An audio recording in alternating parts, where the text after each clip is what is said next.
শহরের প্রাণকেন্দ্রে একটা গলি। ঘরমাক্ত অবস্থায় একটা আইসক্রিম হাতে নিয়ে বসে আছি বাঁধানো তাওয়ার ওপর। আজও হলো না বুঝলি রোদ্দুর, আমার আর এ শহরে ব্যবসা করা হলো না। বাবা কাকাদের হাতে গড়া কাঁসার শিল্পটাকে কোনোভাবেই শহরে ছড়িয়ে দিতে পারছি না। গত বছর চাষের জমিগুলো বিক্রি করে দিলাম, দেখ তবু একটা ঠিকঠাক দোকান ঘর পাচ্ছি না। যত দিন এগোবে আমার কাছে ওই কটা টাকা থাকবে? এমনি টানাটানি সংসার কিভাবে চালাবো আমি তো বুঝতে পারছি না। তুই এত হতাশ হোস না, দেখিস একটা ঘর ঠিক জোগাড় হয়ে যাবে। কম দিন তো হলো না, সেই কবে থেকে ঘর খুঁজছি। এত বড় শহর, দোকান দেওয়ার মতো একটা উপযুক্ত ঘর পাওয়া যাচ্ছে না। আইসক্রিমটা শেষ করে ধীরে ধীরে হাঁটতে শুরু করলাম। ব্যাগে বাবার অস্থির ঘরটা রয়েছে। মানুষটা নিজের একটা দোকান দেখে যেতে পারল না। বলছি দাদা, সামনে কোন দিক দিয়ে গেলে গঙ্গার ঘাটটা পড়বে? ওইটা একটু সোজা যাবেন, ওখানে একটা সরু গলি দেখতে পাবেন, ওখানে। আর একটা কথা, যদি কিছু মনে না করেন। হ্যাঁ বলুন। এখানে আশেপাশে কেউ দোকান ঘর বিক্রি করবে জানেন? মানে আমার এই বন্ধুটার জন্য আর কি। ঘর? আরে ভাইয়া, আপনি তো একদম ঠিক লোকের কাছে এসেছেন। আমি হলাম এই মহল্লার এক এবং অদ্বিতীয় ব্রোকার, বুঝলেন? আপনি শুধু বলুন যে আপনার কেমন ঘর চাই। আসলে কাঁসার বাসনপত্রের একটা দোকান দেব, সেরম ইচ্ছে আছে আর কি। বাহ, এটা ভালো কথা। দাঁড়ান, আমি একটু লিস্ট দেখে বলছি। লোকটার কথা শুনে কি এক প্রশান্তি যেন মনের মধ্যে কড়া নেড়ে গেল। হাতের ব্যাগ থেকে ক্যালেন্ডারের মতো পাকানো একটা লম্বা লিস্ট বের করলেন। তারপর থুতনিতে হাত রেখে একবার আমার দিকে আরেকবার কাগজের দিকে তাকালেন উনি। এই তো পেয়েছি। আরে আপনার ডিমান্ডের সাথেও তো হুবহু মিলে যাচ্ছে মশাই। হ্যাঁ, এই দেখুন। সত্যি বলছেন? আরে সত্যি মানে? ধরে নিন দোকানের চাবি আপনার হাতে, হাতখানেক এগিয়ে গঙ্গার ধারের সামনেই একটা চারিদিক খোলা ঘর, আর কোনো চিন্তা নেই। কিন্তু গঙ্গার ধারে দোকান চলবে তো? আরে চলবে না মানে? ভোর থেকে এখানে লোকজনের আনাগোনা শুরু হয় মশাই। গঙ্গা স্নান থেকে শুরু করে পুজো পার্বণ, ঠাকুর বিসর্জন, ঘাট কাজ সর্বস্ব। যদি একান্ত না চলে তখন বরং একটা চা বিস্কুটের দোকান দেবেন, দেখবেন কেমন রমরমিয়ে চলে। রোদ্দুর লোকটাকে থামিয়ে দিয়ে বলল, আচ্ছা আচ্ছা আচ্ছা আচ্ছা, বলছিলাম দোকানটা কি এখন একবার দেখানো যায়? হ্যাঁ হ্যাঁ, নিশ্চয়ই, আসুন। বহু পুরনো আমলের বিস্তীর্ণ একটা বাড়ি। বাড়ির সামনে একটা খোলা দালান, আর পিছনে একটা বিশাল দরজা দেওয়া ঘর। সামনেই বাঁধানো ঘাট। জায়গাটা এত মনোরম, আমারও বেশ মনে ধরল জায়গাটাকে। এরপর দরজায় কড়া নেড়ে উনি ডাকলেন, সুলোচন বাবু! আরে ও সুলোচন বাবু, আরে দরজাটা খুলুন, আমি হরহরি। খানিকক্ষণ ডাকাডাকি করে যখন কোনো ফল হলো না, তখন ঘরের পিছন দিকে একটা জানলায় উঁকি দিল হরহরিদা। আরে ও জ্যাঠামশাই, আরে উঠুন, আর কত বেলা অবধি ঘুমোবেন? এরপর হরহরিদা ফিরে এসে আমাদের পাশে এসে দাঁড়ালো। বয়স্ক মানুষ, হাঁটা চলা করার ক্ষমতা নেই, বুঝতেই তো পারছেন। ছিটকিনি খুলে লোকটা বেরিয়ে এলো। প্রায় 90-এর কোটায় পা রাখা এক বৃদ্ধ, মাথায় গুটি কয়েক চুল, চোখ দুটো ঘোলাটে, আর গায়ে একটা শাল। সেই কখন থেকে আপনাকে ডেকে চলেছে, কোনো সারা শব্দ নেই। রেডিওটা একটু আস্তে করুন জ্যাঠামশাই, কেউ ডাকলে তো শুনতেও পাবেন না। হ্যাঁ হ্যাঁ, করছি করছি, এসো তোমরা ভেতরে এসো। ঘরটা বেশ বড়। দক্ষিণ খোলা একটা জানলা, জানলার পাশেই একটা শিমুল গাছ। কে, কেমন লাগছে জায়গাটা? ভালো, খুব সুন্দর। জ্যাঠামশাই, আপনি ওই পিছনের ঘরটা বিক্রি করবেন বলেছিলেন না? এনারা তো কিনতে চাইছেন। মোটামুটি যা দাম ধরে দেবেন তাই এনারা দিয়ে দেবে। না বাছা, টাকা পয়সার জন্য তো আমি ঘর বিক্রি করব না। আমি চাই এমন কেউ কিনুক যে এ বাড়ি সামলে রাখতে পারবে। আমি আর কতদিন। তা তোমাদের নাম কি? আমি চন্দ্রনাথ, চন্দ্রনাথ বসু মল্লিক। আর ও আমার বন্ধু রোদ্দুর সেন। বৃদ্ধ লোকটি এরপর আমার দিকে ফ্যাল ফ্যাল করে খানিকক্ষণ চেয়ে রইলেন। আরে ও জ্যাঠামশাই, কিছু বলুন। হ্যাঁ, বলছি। ওই যে চাঁদনি, আমার মেয়ে, ওর তোমায় খুব পছন্দ হয়েছে। ওই দেখো, ওই যে ছবি দেখেছো কেমন হাসছে? তোমার পছন্দ তো?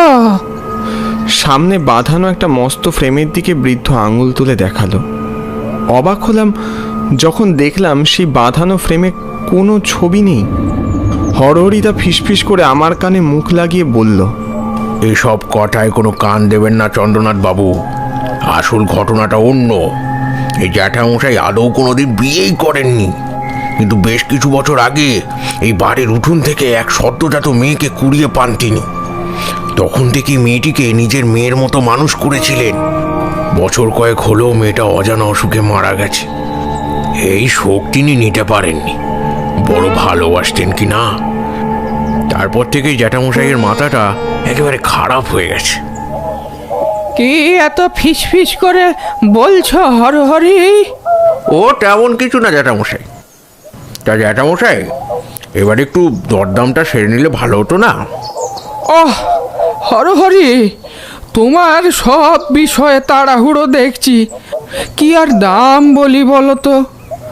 কিন্তু আমায় একটু যে ভেবে দেখতে হবে।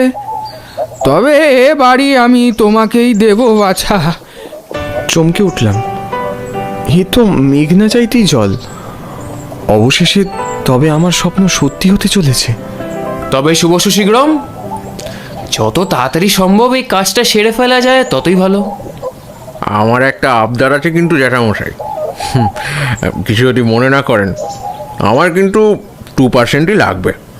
আরে দাদা, সেই নিয়ে চিন্তাই করবেন না।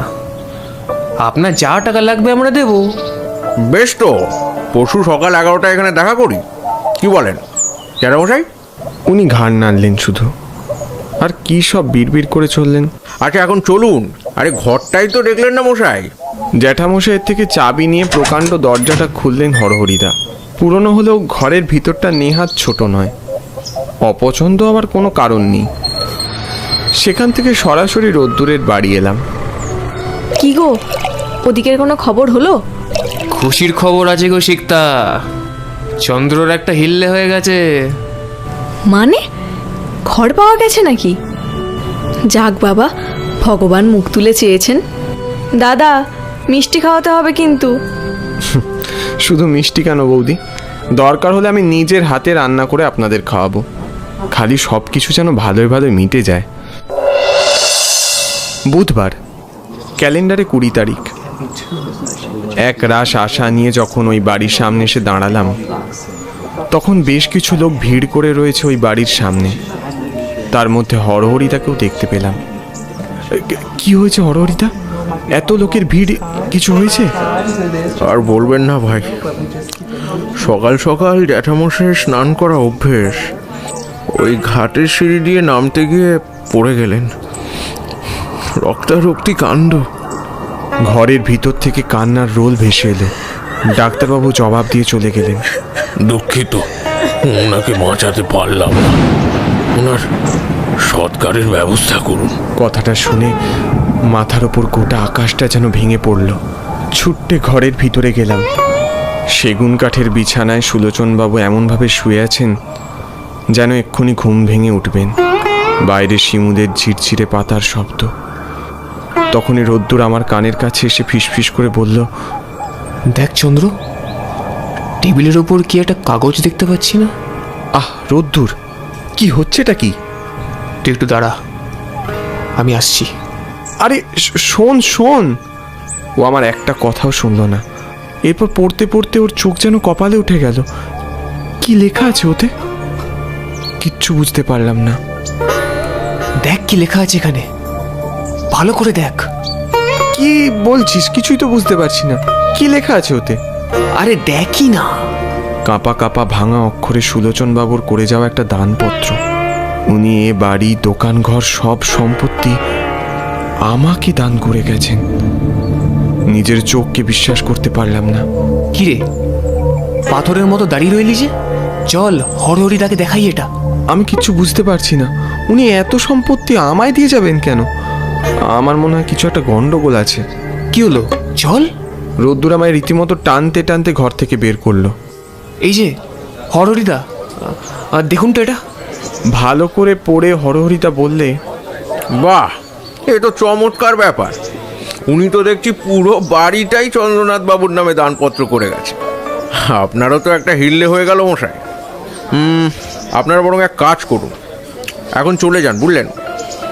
জানেন তো, ওনার সাতকুলে নিজের বলতে কেউ নেই। অন্ত্যেষ্টির কাজের দায়ভার তো আমাকেই মনে হয় নিতে হবে। এদিকের কাজকর্ম মিটিয়ে আমি উকিলের সাথে কথাবার্তা বলে রাখবো। আচ্ছা, আজ সন্ধেবেলা যদি আপনার সাথে একটু দেখা করা যেত। মানে আমিও ঠিক বুঝতে পারছি না উনি আমাকে এত সম্পত্তি দিয়ে যাবেন কেন।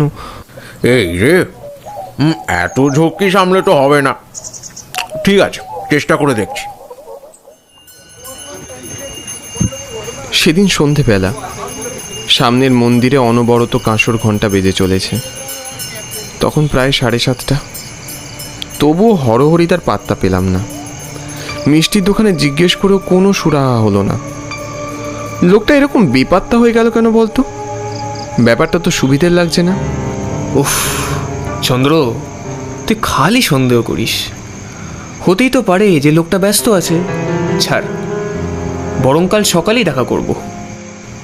বেশ, চল। এখানে এসেছি যখন একটু গঙ্গার ধারে গিয়ে দাঁড়াই। সুলোচনবাবু সকালে গত হয়েছেন। এই বাড়ি এখন শূন্য, সেটাই স্বাভাবিক। দেখ ওপারে কেমন মেঘ করেছে। যখন তখন বৃষ্টি নামবে। চল, না দাঁড়িয়ে বরঞ্চ বাড়ি যাই। বলতে বলতেই প্রবল ঝোড়ো হাওয়া শুরু হলো। মুহূর্তের মধ্যে বৃষ্টির ফোঁটা আর ঝড়ের দাপট। রোদ্দুর হন্তদন্ত হয়ে আমার আগে এগোতে শুরু করলো। আমি ওর পিছু পিছু এগোচ্ছি। হঠাৎই বাড়ির দরজার দিকে চোখ যেতেই খেয়াল পড়ল বাড়ির দরজায় তালা খোলা। আশ্চর্য! রোদ্দুর, দাঁড়া দাঁড়া!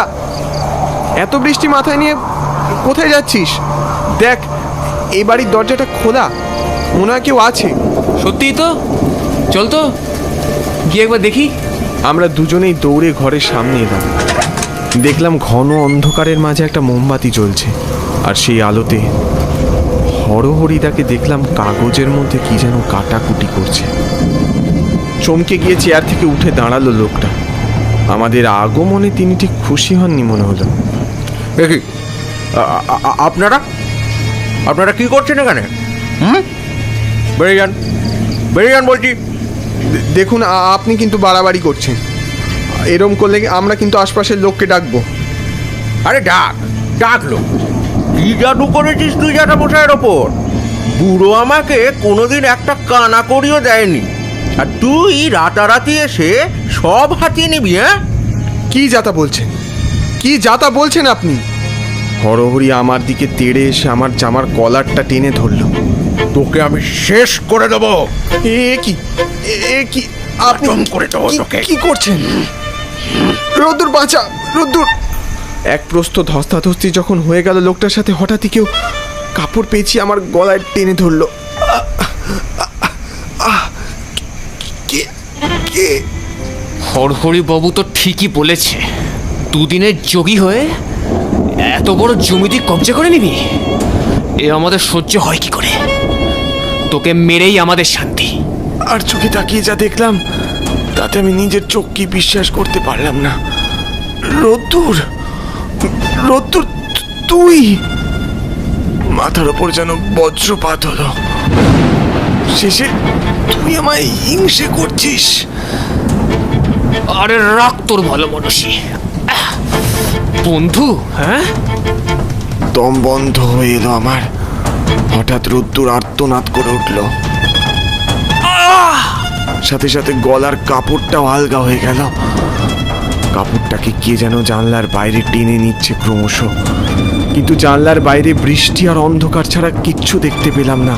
হাওয়ার দাপটে মোমবাতির শিখাটা ক্রমেই প্রলয় নাচন শুরু করেছে, আর ওদিকে শাড়িটা একটু একটু করে জানলার বাইরে কোথায় যেন মিশে গেল, আর দুজনেই হতচকিত হয়ে দাঁড়িয়ে রইল। আমিও নির্বাক। কি ঘটছে, কেন ঘটছে, এসব ভাববার মতো আমার মনের অবস্থা একদম ছিল না। অন্তত নিজেকে বাঁচানোর জন্য ওই ঘর ছেড়ে বেরিয়ে গেলাম। দরজা দিয়ে বেরিয়ে আসতে যাব, বৃষ্টির মধ্যে ঘোমটা দেওয়া একজনকে দেখলাম দরজা আগলে দাঁড়িয়ে আছে, পরনে লাল জামদানি সেই শাড়ি। কে আপনি? বাইরে প্রচণ্ড ঝড় বৃষ্টি হচ্ছে, আজ রাতে এ ঘরে আশ্রয় হবে? ভিতরে যারা আছে তাদের গিয়ে বলুন, আমি এ বাড়ির কেউ নই। সে কি, আমি তো তোমাকেই এ বাড়ির মালিক বলে জানি। মেয়েটা ঘোমটা খুলে আমার দিকে চাইল, এক চোখ কাজল, কোমর অবধি চুল। আমার দিকে তাকিয়ে যখন দাঁত বের করে হাসলো, ওর সারা দাঁতে রক্ত লেগেছিল। বুকের ভিতরটা ধক করে উঠল। বেশ, তবে আমাকে ভেতরে যেতে দাও। তুমি কিন্তু চলে যেও না। ঠিক কি হচ্ছে বুঝতে পারলাম না, তবু আমি সরে গিয়ে বাইরে দাঁড়ালাম। হরহরি কাকু কেমন আছো? আমায় চিনতে পারছো? দেখলাম হরহরিদা মেয়েটিকে দেখে থরথর করে কাঁপতে শুরু করলো। চাঁদনি, চাঁদনি, তুই? কেন, আমায় দেখে খুশি হওনি? কাল রাতে আমার বাবাকে কেন মারতে গেছিলে? কি উল্টো পাল্টা বকছিস? উল্টো পাল্টা বলছি? ডাকবো বাবাকে? বাবা এসো তো। ঘাড় ঘোরাতেই আরও একজনকে দেখতে পেলাম। আর কেউ নয়, এই যে সুলোচন বাবু। কপাল, নাক, মুখ দিয়ে অঝরে রক্ত ঝরছে, দেহ যেন অতীব শীর্ণকায়, হাড়ের ওপর চামড়ার আস্তরণ মাত্র, মাংসের লেশ নেই। উনি তো আজ সকালেই।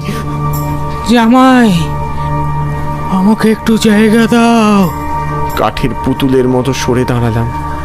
কি বলে গেল লোকটা? আমি জামাই কেন হতে যাব? কি হয়েছে রে মা, কি হয়েছে? এই যে হরহরি, কাল রাতে তোমাকে ডেকে বললাম আমার জামাইকে আমি এ বাড়ি দিয়ে যেতে চাই। আমার কথা তো তুমি হেসেই উড়িয়ে দিলে। তারপর আমাকে টেনে ঘাটের কাছে নিয়ে গিয়ে এক ধাক্কা। তুমি কি মানুষের মতো কাজ করলে বলো? চাঁদনি, ওকে শেষ করে দে। ক্ষণিকের মধ্যে চাঁদনি হরহরির গলা চেপে ধরল। তারপর কোথায় যেন ওরা দুজন উধাও হয়ে গেল। এরপর বাড়ির পাশের শিমুল গাছটা থেকে শুনতে পেলাম হরহরির আত্মচিৎকার। আরে এই যে তুমি, তোমারও মুক্তি নেই। তুমি আমার জামাইয়ের গায়ে হাত তুলেছ। জামাই? কে কে জামাই? কেন? বাইরে দাঁড়িয়ে আছে চন্দ্রনাথ, ওকে আমার চাঁদনির ভারী পছন্দ হয়েছে। কথাটা শুনে বুকের ভিতরটা ঢেউয়ের মতো উথাল পাথাল করে উঠল। ওখান থেকে বেরিয়ে এলাম। মনে হলো ওই শিমুল গাছের ডালে কেউ যেন বসে আছে। সেদিকে আর না তাকিয়ে সোজা রাস্তা ধরলাম। এখানে আর এক মুহূর্ত নয়। তো তোমরাই বলো, আমার এখন কি করা উচিত?